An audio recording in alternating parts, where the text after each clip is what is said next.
We're live and we are sharing screen. Okay, awesome. So, welcome to Poster House. It is an absolute pleasure for me to welcome Jason Raish to the Genius on Display series, a platform developed to spotlight the impeccable work made by BIPOC creatives like Jason.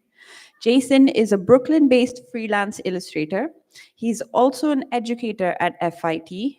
He has worked with clients all over the world, and his work might look familiar to you because he's designed for the MTA and he continues to create alternative editioned movie posters for Bottleneck Gallery, some of which are on view for our pleasure today. Without further ado, I introduce you to the incredibly stylish. I don't know if y'all have taken notice of his outfit. It is impeccable, and talented Jason Raish.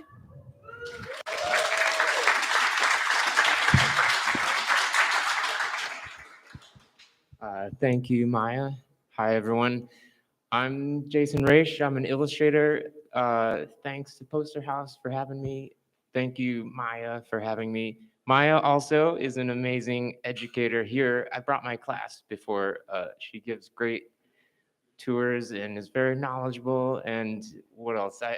After that, I told my students, like, imagine if Maya was your professor instead of me. You would you would feel so loved and respected and inspired. But instead, you're stuck with me. Uh, and Maya's also a great painter, paints on huge canvases, so you should look up her stuff. Um, yeah, so I guess let me go. Okay, so uh, I was born in Seoul, South Korea, and then came to the U.S. at the age of 3 to Canisteo, New York, a town way over there, like 5-6 hour drive. The population is like 3,000. It was a 3 stoplight town back then. It's since been downgraded to 1 stoplight. So, uh, me and my brother, who's also here in the audience, we were the only non-white kids for like hours around. So that was a weird and sometimes bad childhood. Um, but it gives me a lot of material for art and painting and stuff. So during high school, I was just, up in my room copying and sketching comics and stuff, like Witchblade here. And as soon as I could, I got out of here there and went to SUNY Albany for fine arts for 2 years. Question marks there because I didn't do anything at SUNY Albany except for drink lots of beer and just party. So I studied at Yonsei University in Seoul for a year, study abroad after that. And then I started over 4 years at FIT, where I teach now. So it's up the block on 27th Street. Fashion Institute of Technology, they have an illustration department. So 7 years in school, I could have been a doctor, but I'm just an illustrator. At FIT, I started doing this in like junior year, and this in, I don't know, senior year, oil painting. I know some of my students are out there, so just, you've probably seen these slides before, but I think I've improved since then.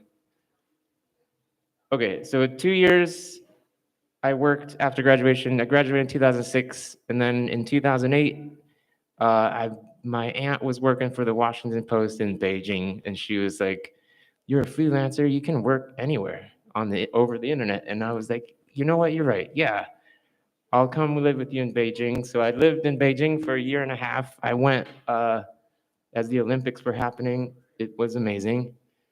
Um, After that, I moved to Tokyo for a year and a half until the big earthquake that caused the tsunami and Fukushima nuclear meltdown. Um, and a month after I got there, I was jogging and I got hit by this taxi. It's the only bone I've ever broken. Cross, knock on wood, but it was my skull, so not great. I lived in Barcelona for a summer after that with this Spanish guy that was in my Japanese language school, and that was great.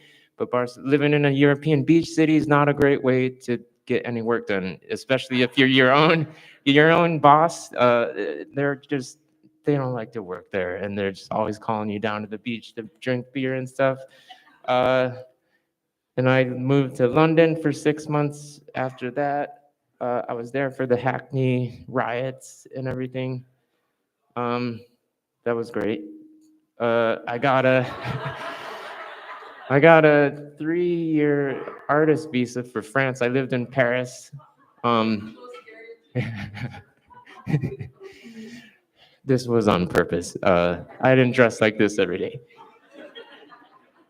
Uh, So I was there for a year, and then I met my wife, who's in the audience here too. And this was after 5 or 6 years on the road, and I was like, okay, maybe I should come back to New York and see what's going on with this. Um, so yeah. Anyway, that is to say that you can live and work as an illustrator, most places. Okay, so during this time and now even, I was working in editorial, publishing, advertising.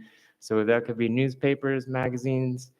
Uh, that could mean doing portraits of people like Andrew Carnegie for Smithsonian Magazine, or doing conceptual illustrations for French tech magazines about like slowing down the speed of technology.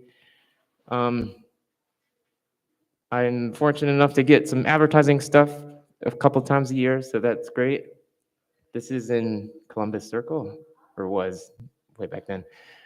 Packaging design, so whiskey labels, beer bottles, beer cans. For this series, for this Rabbit Hole Distillery, they wanted a Alice in Wonderland theme. And so it is really hard to come up with something new for Alice in Wonderland because, it's been done so many times. So eventually I landed on this steampunk-esque vehicle riding kind of motif. And, the people like that. Publishing. I do publishing, book covers, illustrated books, stuff like this. This is the biggest project I've done so far. It's 45 illustrations, all in my detailed style.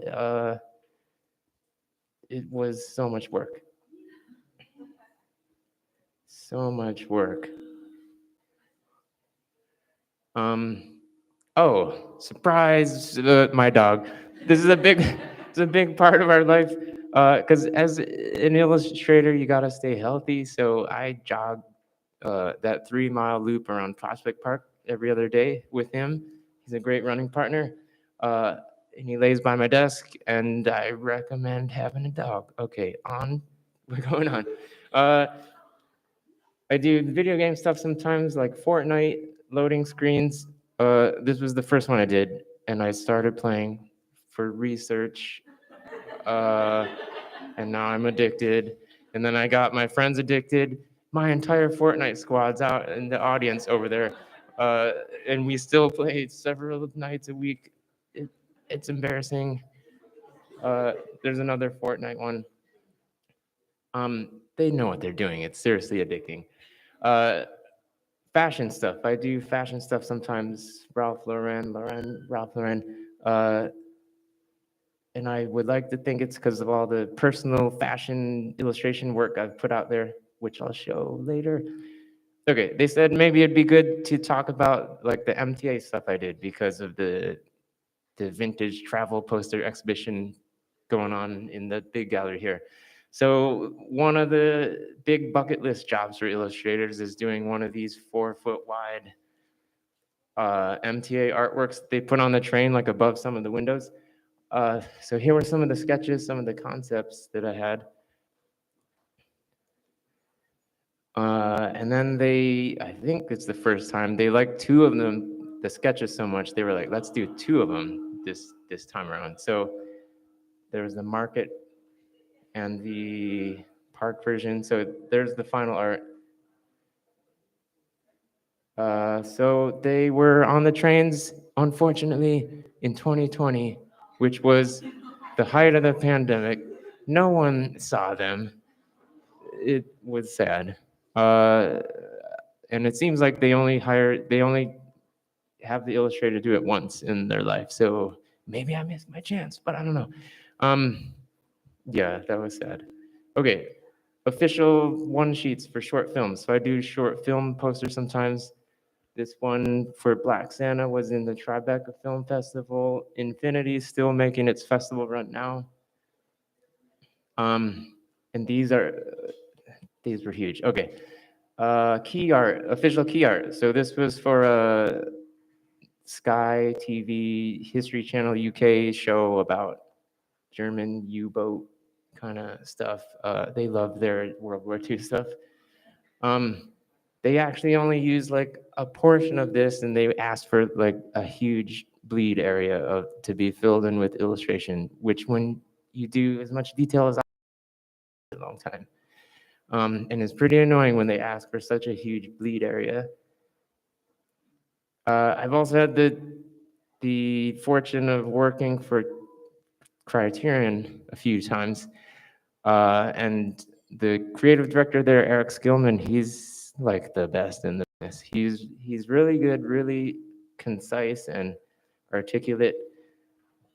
So here's some of my process. So before this, there's just a bunch of research, watching the movie, of course, doing photo research, brainstorming, all of that, and then usually a bunch of sketches. I probably did like 30 sketches for this cover, but here's just a few of them, and then it gets refined down. And then photo research is tough, especially this movie was like 1988 or something maybe, so a lot of it's very blurry or low res and not high quality imagery to work with. So I guess that's when I have to use my powers as an illustrator to like kind of translate it into a crisper illustration. So for me, the line drawing is the the hardest part and the more time consuming because it's the foundation, it's the bones of everything, and it has to look solid before I go into rendering. So I used to do pencil on paper, scan it in, very time consuming, but these days it's like a digital pencil, a Kyle Webster brush, the animator pencil. Actually, I don't think he ever intended anyone to be shading with it, but that's what I do. Um, so after that, I get into color blocking, and then I'll add like a grain brush to a lot of stuff, like on his clothing there. Then you get into colorizing the pencil line so it doesn't look like gray graphite anymore, and adding a little more detail, then highlights and blush and finger and earlobe stuff. Then details like the hair, lipstick. Someone said, one of my art director friends was like, "You're like the hair guy," and I was like, "No, I don't want to be the hair guy." Like sometimes it's therapeutic drawing all that hair, but then I guess I'm just a victim of my own just like detail. I can't stop drawing the hair. So I guess I'm the hair guy. And then finally highlights and stuff like that. And that's just, for the figures. So doing backgrounds and more involved backgrounds, that's another thing in a whole nother process, but kind of deceptively simple when you just see it in that many steps. Wally, Criterion again. Behind this it's all illustrated, and this is like a background that's very involved in a whole nother process. So here is, you can see Eric Skillman. He's really smart. This was his idea. I can't take credit for this. He had the pareidolia idea where your brain sees stuff made out of random things like this. So, like Wally made out of junk. So that was his idea. This is my sketch, one of the sketches. And then the director, Andrew Stanton, he actually chimed in and did this draw over of the box and tilted the binoculars. And it's like just several times he had feedback. And there's a reason he is like the director at Pixar. He's so smart. But yeah, one thing is like, I put the box facing upwards and he said, why don't we tip it over like this so it just resembles like Wally's compactor thing in the movie? And it seems so obvious now, but it was just very smart. And he said, tilt that, it'll give it more energy, more personality. So he was right. Oh, and there is all that garbage I illustrated in the back, and it just gets covered up with type. Okay, alternative movie posters. So is it more than just a 24 by 36-inch cottage industry? Um, I wish I had some smart analysis to give here, but it's kind of an open-ended question that I ask myself every day that I'm working on an alternative movie poster. Like, is this industry going to dry up? Uh, and so I have no answer. But I have to shout out Bottleneck Gallery, who I work with when I'm doing uh, like these alternative movie posters, because they took a chance on me back a few years ago. And so alternative movie posters, if you don't know, they're not primary marketing material. They usually come out years, decades, even like centuries later, like Metropolis. They make alternative movie posters for Metropolis. So they're not primary marketing material. They're collector's posters. So they're usually like really limited edition, like 200 or 300 or less. And so that hype, I guess, helps them sell out. So a lot of them are screen printed, and some of them are like Giclée inkjet prints. So like all of these are inkjet prints. So they're like high detail and stuff. But screen prints, I'll show a thing later. But this is the first poster I made to pitch to alternative movie poster places. Uh, and so I've learned a bunch of stuff about this cottage industry. One is that, there's a reason they don't really do art house posters, because there's not a big enough audience to buy these posters. So Bottleneck Gallery was like, we love this, let's work together, but let's do the Dark Knight. Let's do a huge like superhero nerd poster. We can sell a lot of those. Uh, yeah. Oh, and my brother liked me to say that this was his idea. There, I finally said it.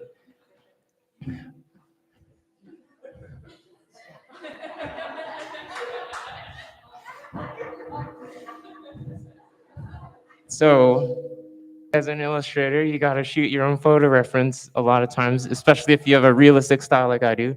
Uh, it's very embarrassing, but there's so much light and shadow details in here that I wouldn't have been able to make up on my own. Um, Sometimes I get my wife to do this also, but as you can see here, it had to be me this time. Also, sometimes, stuff like guns. DC came back and was like, we can't have guns in here. And I'm like, the movie is like bursting at the seams with guns. What do you mean it can't have guns? So had to go back and think about it, and then came up with the finger gun thing, which maybe that's a more Joker-like thing to do anyway. Jurassic Park. Oh, I forgot what I was going to say about these, but this was, like the dinosaur size poster that I wish I had when I was growing up. And then The Incredibles, it went on sale today and sold out, thankfully. Oh yeah, this is what I'm going to say. I try to add some little concept or visual hook to my posters, which is maybe why it's hard for me to get like real primary marketing poster jobs, because I'm always trying to do something like make Mrs. Incredible's stretchy limbs form the border where she's kicking and punching them, or doing this like size poster thing, and instead of more like the main actor's head is big, the secondary actor's head's a little smaller, the tertiary actor's head's even smaller, and then so it's a thing I struggle with when I'm doing posters. So these are a couple concepts that got rejected that I I liked these, but then the studio rejected them. Like whoever it was, Universal said, this is too violent. Um, yeah. And I was like, what? Like artists have been using skeletons for centuries, to allude to violence, not, So I was bummed out about this one. This one, I should have known better. Disney, Disney was like, you can't have guns in there. So then I moved. Yeah, yeah. Which this movie is full of guns also, but I guess I should have known better. I moved the guns off screen, and then but they were still like, we can't even have the hinting at guns. So this one got killed. I was bummed out about that one too. But then you get this one. Oh, and then at a certain point, they lost the rights to use Sam Neill's likeness. So then I had to do I had to do that. I went through many versions of this. Like first, just a little shadow covering his eyes. They were like, "That's not enough." Then the nose. Then more. Okay, silk screens. It like making color separations for silk screens is like another science in itself. I thought I knew how to do it, but then they showed me their guy did it, and it was like all these transparencies and other things that I think silkscreen technology has gotten way better from when I was doing it in college. But so this is an 8-color silkscreen somehow, uh, and it adds up to that. Um, but yeah, so now we have like this color separation guy do it, and it costs money. But if it was me doing it, it would just look bad. And I think my Photoshop skills are pretty good, but they are like on another level. Uh, okay, Disney, really uptight about Lucasfilm, really uptight about their intellectual property. Like everything has to look exact. Uh, so this is when I wanna just say F Disney. I'm out. I'm gonna burn that bridge because this got approved. It was ready to get printed, and then someone higher up at Lucasfilm saw it and was like, "We can't do this. We can't like mix two different styles." So I think they mean the realistic X-wing and then this line. So I was trying to do like the mission briefing trench Death Star vintage 1970s computer graphics thing. Uh, so they were like, "You can't do that." So then they were like, "You have to render the Death Star like realistically." And at that point, I was like, "Okay, maybe I'm just gonna burn this bridge and never work with Disney." But so I waited a couple of months, and then I was like, humans, the capacity to forget pain is how we survive, I guess. So a couple of months go by, and I'm like, okay, maybe I can try this. So I did this. It took forever, probably like 100 hours on all this because they also had problems with like the whatever tertiary exhaust port on the X-wing is not in the right place or something. So it was so much work just doing all this. But now I'm doing more Star Wars posters, and now I've learned some things. And uh, but I've just learned Lucasfilm at least is very uptight about this stuff. Oh, so in the effort to make money, these alt movie poster companies will print variants in a smaller edition that cost more money, and sometimes they'll do stuff like this where it's like like those 80s and 90s baseball cards, lenticular plexes, where you move it a little bit and that they move a little bit. So they'll make them like huge, like this size, but for stuff like this. So I think they're like $200 each when you get one of these. There's there's like a bunch of nerds that have what do you call it? What's the disposable income to be buying multiple posters every week? So that's why I'm afraid of this industry just drying up one day. Yeah, so for this variant, we printed it on this like thick acetate film paper, so the light can shine through, so it looks like an actual X-ray. So there's some cool stuff you can do sometimes. So then there's like not licensed stuff, which is I feel weird about, and because yeah, I feel weird even about the officially licensed stuff. But so there's the legal stuff, and then, but sometimes it's the only way you can work on stuff that you really like, because like Nintendo would never allow for like Hot Dr. Mario, or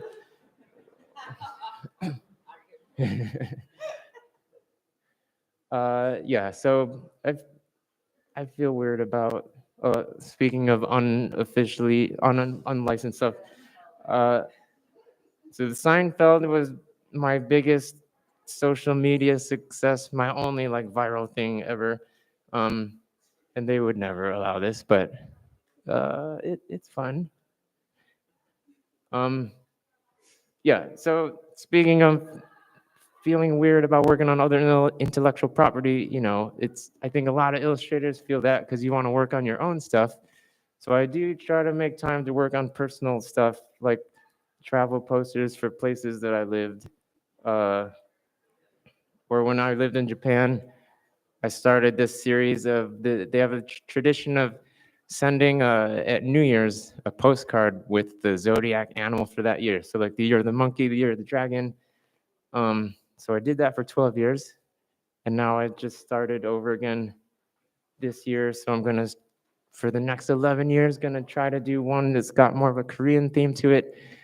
Uh, Personal work, so personal fashion work and stuff, which has led to me getting and fashion industry work. Uh, yeah, so I still get work from people seeing this stuff that they really liked, the high fashion 1950s, tattooed croquet people. I guess the dichotomy of stuffy, the stuffy society back then against the expression and rebellion of tattoos and stuff like that. So I still get clients asking for this kind of stuff today even. And I still do 2 of these a year because I make 2 a year because people still like it. They still want to buy it. And so I do fundraising for the FIT Black Student Illustrators Award that awards money to graduating Black illustration seniors at FIT. Uh, and last year I got a medal for the ones that I did. So that is also a big bucket list thing for illustrators. Um, and I try to paint. Ultimately, yeah. So now it's like, what's in the future for me? I hope painting. I hope gallery stuff. I don't want to do commercial illustration exclusively forever. Uh, so realistically, I hope I can do like 50% painting and gallery stuff, 50% commercial illustration, taking the juiciest jobs. Uh, but painting, gallery stuff, it's like a really tough hustle. So I don't know what's gonna happen for me in the future. Um, and I guess this is the last slide, but yeah. So because I know some of my students are out there, and maybe other students too. Uh, so this is in 2009, before I lived in Paris, before I even saw any of this, and then 2020, after I lived in Paris for a year and experienced everything, and just improved my skills. So some people would argue, like my wife, that they like this Jason Raish better than this. Uh, but I guess what I'm saying is, you know, you can keep improving, keep observing, and just keep fighting for your art, and you'll get there. And sometimes, improvement might not even be linear or forward or yeah. My wife just likes that Jason Raish better. Which, um, yeah. So I think that's it. Yeah, that's it.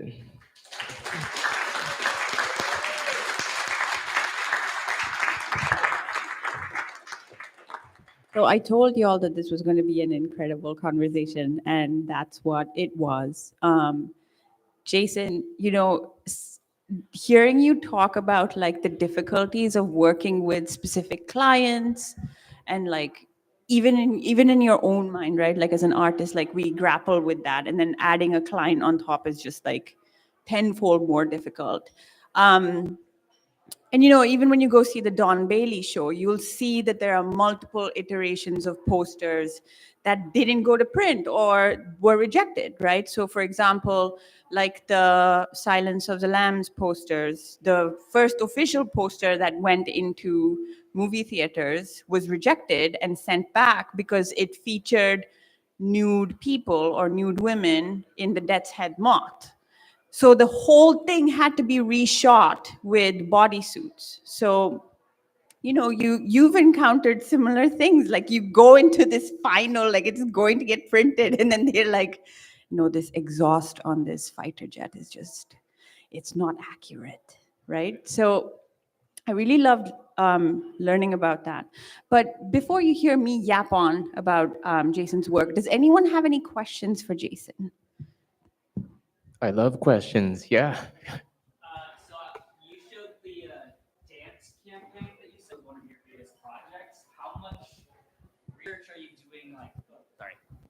How much research are you doing like on site, or are you dancing yourself and taking photographs of yourself? But how much is the company like allowing you to come in and do research, photograph?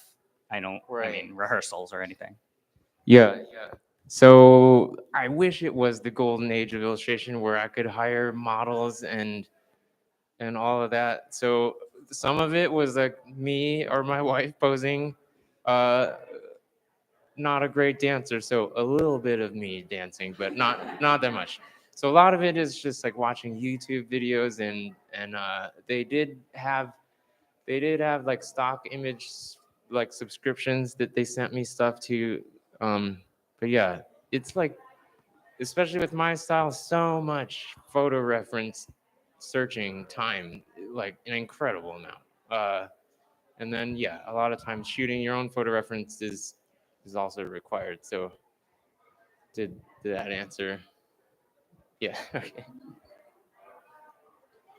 Who else? Who else? Jo- Johnny Dombrowski. Oh, Um, so do you think like you in the past would have imagined yourself doing this as a career? okay. Like making alternative posters? No, no, I didn't. So, working on, I think I was like 11 or 12 when Jurassic Park came out and like Ninja Turtles. And so, if the kid back then knew that I could be working on that stuff, uh, he would be, he wouldn't believe it. So, yeah, it's great that I'm working on that now. But even a little further back, like I went to SUNY Albany for fine arts. Like I thought I was gonna be, I don't know, doing what, making sculptures out of wire and bubble gum or something, or even doing illustration. I didn't even know what illustration was really when I applied and got accepted to FIT. So yeah, it's been a weird journey. Yeah, so what would be your advice for people who are still trying to figure out what they want to do with like their art? Wow. That's a big question. Oh, I guess yeah. Oh yeah, I was gonna say that when I was showing the photo of my skull broken and that windshield smash, like you gotta live life without regrets and live like, so I guess you gotta go out there and just live and do stuff, see stuff, eat stuff, drink stuff, experience things. All that it just is part of who you are as an artist. I think I'm going off the rails now, but uh, what's that? Yeah, I guess look for inspiration in your life. I don't know. I don't know. I mean, I struggle. I struggle with this also. I feel like I probably did not answer that question and just went off the rails. But, yeah. Oh, John. Sorry, John. All right, I have to ask, what's your, regardless of likeness or creative rights or whatever, what's your dream project? And if or when the alternative movie market dries up, where do you want to take your work afterwards? Or what's your goals for your next steps? Whoa. Okay, so let's say A24 films. You know, everything everywhere all at once. I would love to do a poster for that, but it seems like no one can get A24 to do alternative movie posters, or at least not the companies we work for. And then if it dries up, where do I want to go after that? I guess then I'll just start painting because I'll be like, forget it. It's over. Uh, oh, sorry. They were first over there, I think. Was okay. Was there a moment that things started to really pick up for you? Because I know you mentioned that you traveled and then you came back and then Yeah. Yeah. So I think it was like 6 years ago. I was seriously thinking about like doing up illustration because I was just like treading water, doing editorial, lots of editorial, making like $40,000 a year in New York City for like 10 years. And then I was like, maybe I'm like married now and maybe I should do something else because this is not great. And then I did that series of the tattooed croquet high fashion women, and that like took off. And then I started getting a lot more jobs and advertising jobs and publishing stuff. But I always say, like, if you are a smart person and doing something for 10 years and it's like not working, like you would like, you should stop. But I guess if you're an artist, it's different. You gotta keep believing in yourself. Yeah, so I can't say do the same thing exactly, but I don't know. Keep fighting for something you believe in, I guess. Maybe that's not so encouraging, but but yes, there was a point, a year when it like turned the corner, and it was just because somehow the algorithm or something was kind to me, and I did do the project with the tattooed high fashion people. So a combination of things. So yeah. Did you had a question? No, I wanted to ask if there has been a project that you have felt more yourself creating it rather than feeling like you're working for someone else. Right. What we said, is there a project that I've worked on that I felt more myself versus other projects? Hmm. I guess, you know, I don't know. Like I like doing the fashion stuff because I feel like that's when my obsessive attention to detail maybe can be of use. Whereas usually it's like, don't really need all that detail, but or like this stuff. Yeah. Oh, thank you. Yeah, things where it's not like illustrating a businessman in a suit holding dollars on fire or something, or illustrating Elon Musk doing something or something, so more fantastical stuff where most of the prompt is like coming from me. So stuff like this where they're like, do anything you want as long as it's Alice in Wonderland, though. But yes. Hi, Jason. Hey, Hey. hello. Has there been a piece or a moment in your career where you kind of step back and you go, damn, I did that shit? And like you surprised yourself with your own work? Yeah, pretty much anytime I do a poster, because I'm just doing it on my little ass screen at home, and then I finally see it printed big, and I'm like, I did all that detail and did all that all the likenesses and or whatever and the lighting effects. Yeah, I guess every time I do a poster. Hi, right Hi. here. Hi. Hi, I have a question. First of all, Jason, you did an incredible presentation, very thoroughly. Your thought process, where you grew up, and good job. Um, I'm actually from Beijing, where you lived for a year and a half. I didn't actually know Washington Post is there. So I'm gonna ask you a inevitable question, kind of. I'm a motion designer, so I'm a digital artist as well, and I feel like artificial intelligence is like infecting my career and my peers' career. And then as an illustrator, how do you see? How do you think it's affecting the next generation? Also, you're an educator at FIT. How do you teach your student how to, like, what advice do you give to illustrators? Okay. Yeah. Okay. So I I get really upset about AI.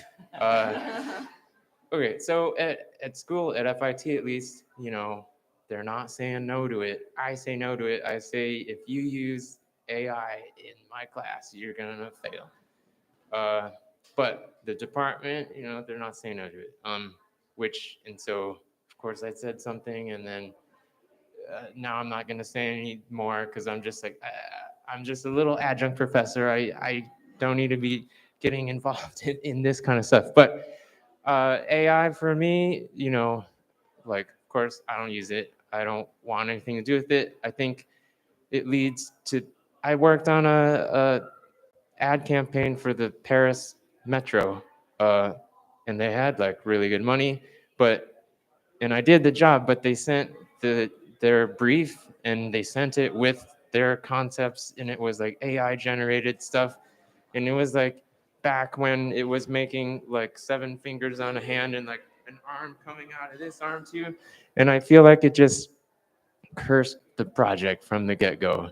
It ended up looking really bad, which I can say it wasn't my fault that it looked bad. But yeah, so AI, it just feels like it's infecting a lot of things and making, I don't know, I think I hear from my students, they feel bummed out about it because like there are jobs, more and more jobs you see like getting lost to AI.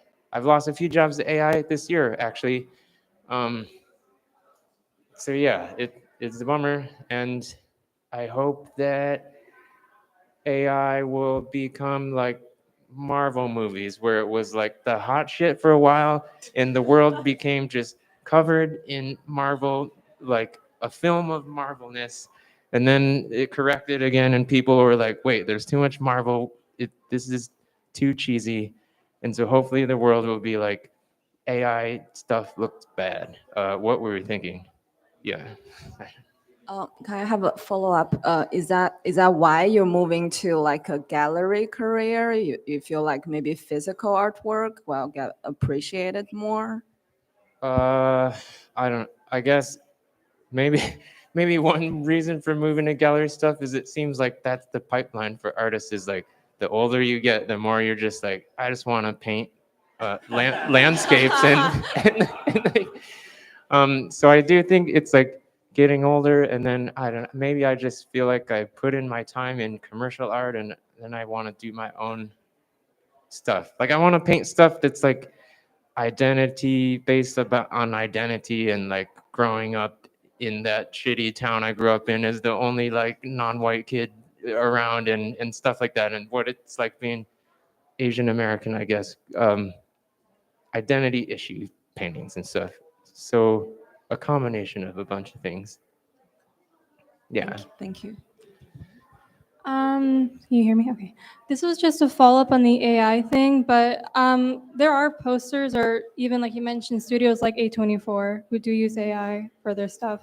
At least people are calling it out in the comments, so it is very obvious that it looks that it's being used and it looks ugly. So like I think of like your work and it's just like you see the life in like the lines and like the graphic design and like the coloring and everything. So there's a huge difference between like what the beautiful art you're making versus like the stuff that the studio puts out. It's just like it's like night and day, and it's very obvious that it's being used. So hopefully, like people, like you said, get over it eventually, because I think your work is beautiful. Thank you. Not really a question, sorry. Thank you. I know the technology is gonna keep getting better, and that's scary. You know, like they were just dogging on people about the hands being like having 9 fingers and stuff, but that seems like that problem got fixed, and so they're just gonna keep making it better, which is scary. And I don't know. I keep telling my students that's why your concepts have to be good, because at least you still have your brain. Okay. So, Question about your ownership. Like, how much of the stuff that you make do you own yourself? Like, I want to buy your coffee table book. I can already see it on my coffee table. So contract stuff, there's a lot of it like for companies, they usually own everything, especially if it's like packaging design and this stuff, I don't own it either. It's like whoever Pixar, Disney or Universal, like But they you have your own style that you do, that you use to kind of shop. Have you ever thought about compiling that and stickers, mini posters, a little pencil case maybe? I would have a crochet tattooed chick on my pencil case any day. yeah, the merch Yeah. angle. I've thought about it a little bit. I'm not. It's work. It's I'm very. not good at It's a it. lot. Yeah. It's labor intensive. I feel like now it's like with my students, like most of them, I feel like they don't want to do client-based careers anymore. They want to do they want to do customer-based careers now. So it's like selling their own merch, selling their stuff, streaming, stuff like that. So I guess I'm from the old school where it's like I've just been thinking about clients all the time. So I've thought a little bit about merch and stuff like that, but not as much as like my students now, where they can be their own boss and not have to have these existential crises like I'm having. Yeah. Did I answer the question? Okay. Quick one. I was wondering if there's a property or a brand that you were really a fan of, but then after the notes and the red lines and everything, it just kind of ruined it for you. Or have you always been able to try to get past that? No. There's been stuff where it's just ruined. I guess like the Paris Metro, I love the Paris Metro. I ride it and it works great, much better than the MTA.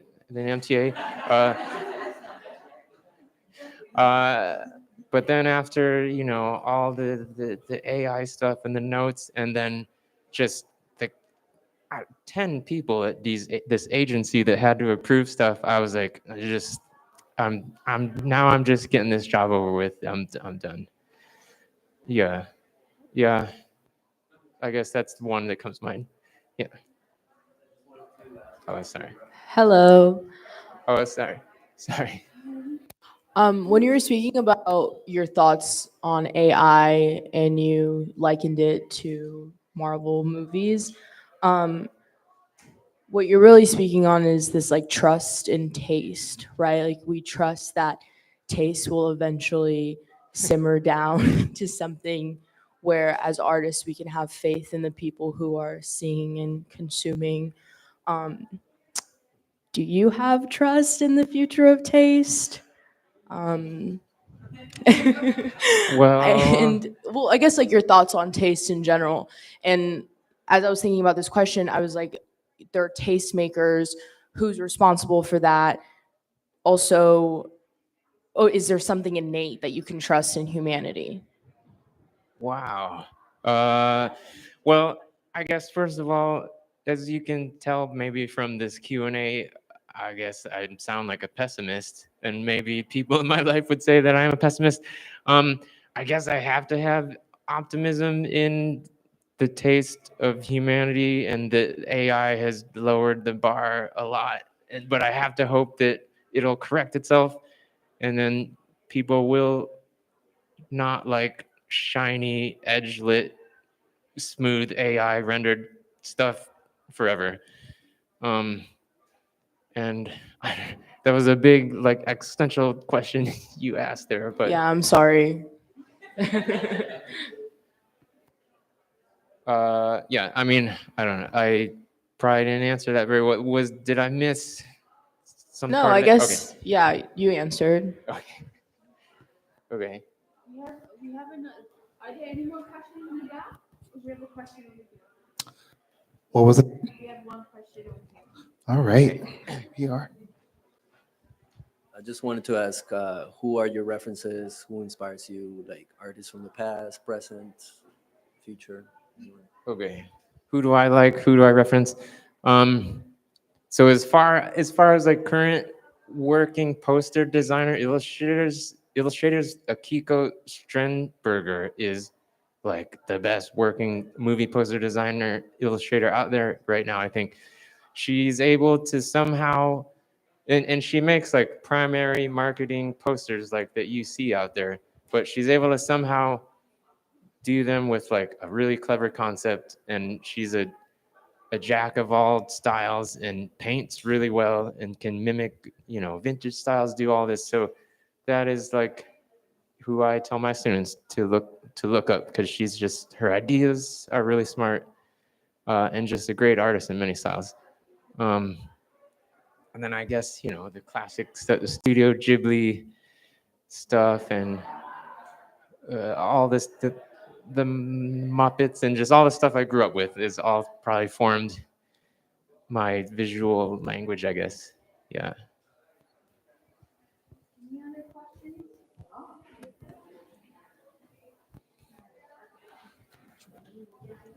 Yeah. I can keep doing questions.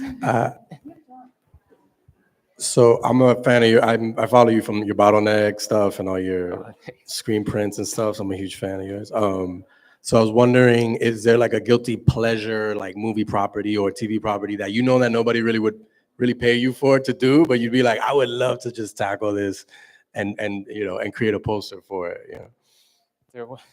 So there's Equilibrium, that movie it's just full of guns. It's just all guns. And I had like some ideas for posters, and it's one of my guilty pleasures.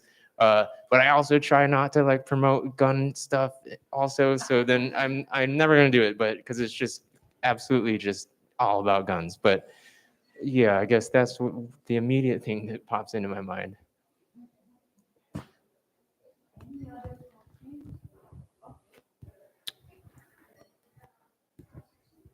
Hi. I know artists don't like talking about their style too much, but I like because you have like a very like highly rendered sort of realism leaning sort of style. Do you find that it limits you in terms of editorial spaces or the kind of jobs you get, or just like the amount of time it takes you to do it? Yeah, I mean, I kind of hate myself after hour like 40. I'm just like, why? Because like like Jurassic Park, there was like 100 hours maybe, and it becomes not fun anymore, and I become just trapped in my style. And so, yeah, with like some jobs like editorial, it's like I can't do what I want to do because the deadline's so tight. And yeah, I forgot what the rest of your question was. No, just I don't know too much about editorial, but you do have like a portfolio and like the sort of style they expect you to do. So I was just like, do you feel like maybe you're like a little trapped in the sort of stuff you're allowed to do, and would you like to branch out a bit more out of that? Yeah, interesting. Yeah, I mean, I can see there's lots of jobs that I won't get hired for, and in like for editorial, it's like I'll just have to pare down how much I render stuff and pick and choose what I render.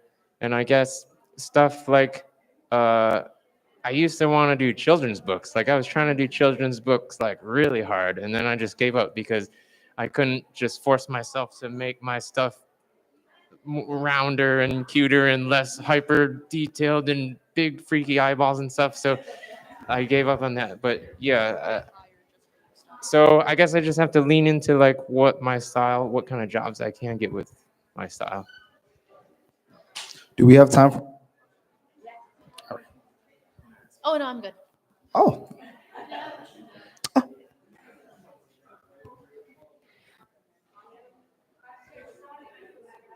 Why does this happen to me? I'm wondering if you can talk about like after you're looking through your imagery and you find all your reference images, like your rough stage, like do you just come up with a bunch of different like loosely sketched thumbnails? Do you just go straight to like really realistic rendering? Like, yeah, because your work is so detailed. Yeah, I guess I have a Google Notes app that I just am typing stuff out on when let's say I'm reading the manuscript for the book or something, and then I'll just be typing out random thoughts and ideas, words even, and then, so I guess I don't do thumbnails. I tell my students they should do thumbnails, but I don't do thumbnails. I do, I guess, layers in Photoshop. Yeah, I don't even sketch in a sketchbook anymore. It's in Photoshop. So yeah, I'll have like 20 layers where I started and stopped doing a thing because I was like, that's just dumb. But so I guess essentially it is like a sketchbook full of thumbnails and sketches now that I'm thinking of it. I just thought this process through. Yeah, so I guess I do, but just digitally in Photoshop. And then I never show it online because it, a lot of thumbnails, of course, there's just like scribbles and stuff. So I guess I do thumbnail actually. Jason, thank you so much for your time. How honest and genuine you are in the way that you speak. Before I get to my concluding thoughts, I just want to note that we did have some technical difficulties with our live streaming, but we assure you that we will post the live stream with captions. This doesn't apply to you also, just ignore it. But I just wanted to thank you so much again, because, a lot of the times as artists, as creative people, we kind of like the way that our visuals are presented, everything is so cleaned up, like everything looks like it was made like this. Like you even made a comment, like when you look at it like this, it just looks so simple, right? But with the way that you've explained your work, like everyone here understands the complexities that creative people have to go through, right? And you're not just working with your own thoughts and tribulations, but like other people's thoughts and tribulations, and you're constantly grappling with which path to go down, because there's just more and more paths to go down, right? Like I've had similar conversations about being like, I just want to go commercial. I just want to make posters. I just want to illustrate. And you're here like, I just want to be in a gallery. I just want to paint. And, maybe we should trade places for a little bit and see how that works out. But I just really, really appreciate how honest you were with the way that you presented your work. And I think it's phenomenal to understand, like, really the genius that is behind all of these images, and the time it takes, the effort it takes, the commitment it takes to make and produce such beautiful work. Thank you so much. Thank you. Thank you, everybody. Oh, and good luck subtitling. Good luck subtitling me. I know I have my voice. It sounds like I'm high. People tell me I'm absolutely. I swear I'm not. But good luck subtitling me. No, we'll be okay with that. Thank you all for joining us for this incredible conversation. For your questions. I'm so glad that you came out, you had all of these questions, you're here at Poster House interacting with all of us. This is really a space that cultivates communities. I think posters do that too. We educators here talk about posters as time capsules, right? They really reflect the society that we live in. And unfortunately, if we're going to be looking at AI posters for a little while, like that's going to suck. But we can have a nice conversation about how much we hate it. But thank you all so much. If you have any more questions for Jason, are you going to stick around for a second? Yeah, it'd be a little bit more informal. Also, I just want to note, and tell you all that I was like, I want to get one of Jason's posters. They're all sold out. Okay? So, yeah. Please follow his work if you don't already, and get that itchy trigger finger out if you want his work. And he says that there's a sale happening, like it sells out in like 12 minutes. So that's me and the end of my jabbering. And please feel free to enjoy the rest of the museum. Thank you.